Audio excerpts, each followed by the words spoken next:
बिस्मिल्लाहिर्रहमानिर्रहीम। अस्सलाम वालेकुम नाज़रीन, आप देख रहे हैं BBC न्यूज़ नेटवर्क। मैं हूं इब्रार हुसैन। सबसे पहले दिन भर की अहम 11 हेडलाइंस। वफाकी काबीना ने के इलेक्ट्रिक सार्फिन के लिए बिजली महंगी करने का फ़ैसला मुअख्खर कर दिया। वज़ीर आज़म ने के इलेक्ट्रिक से मुतल्लिक़ इजलास जुमेरात को तलब कर लिया। ईरान ने चाबहार रेल मंसूबे से भारत को निकाल दिया। भारत 4 साल से इस मंसूबे में टाल मटोल और ताख़ीरी हरबे इस्तेमाल कर रहा था।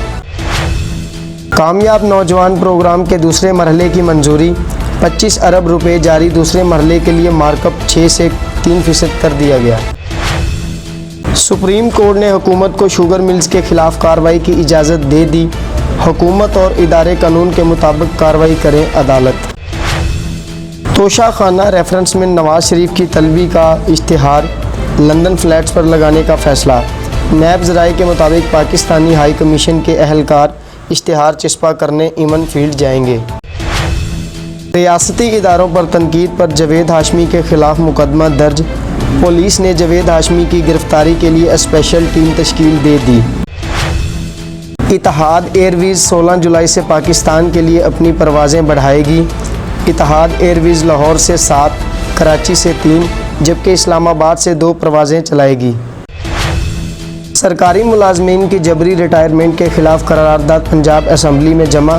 वफाकी हुकूमत का सरकारी मुलाजमीन को रिटायर करने का फ़ैसला इंसानियत सोज़ है। कोरोना वायरस की अलामत सेहतयाबी के कई हफ्तों बाद भी मौजूद रह सकती है। ये मुतालिया अप्रैल में रोम के 143 अस्पतालों में दाखिल होने वाले कोरोना वायरस से शदीद मुतासरा मरीज़ों पर किया गया। एशिया कप गंवाकर बोर्ड तसल्लियाँ देने लगा। श्रीलंका में कोरोना काबू में होने पर मेज़बानी का तबादला किया था। इल्तवा का फ़ैसला तमाम अराकीन ने इत्तफ़ाक़ राय से किया। एहसान मानी। PUBG गेम पर गैर अखलाकी मनाज़र और इस्लाम मुखालिफ मवाद के बायस पाबंदी लगाई PTA। इस्लामाबाद हाई कोर्ट ने PUBG गेम पर पाबंदी से मुतल्लिक़ दरख्वास्त पर फ़ैसला महफूज कर लिया।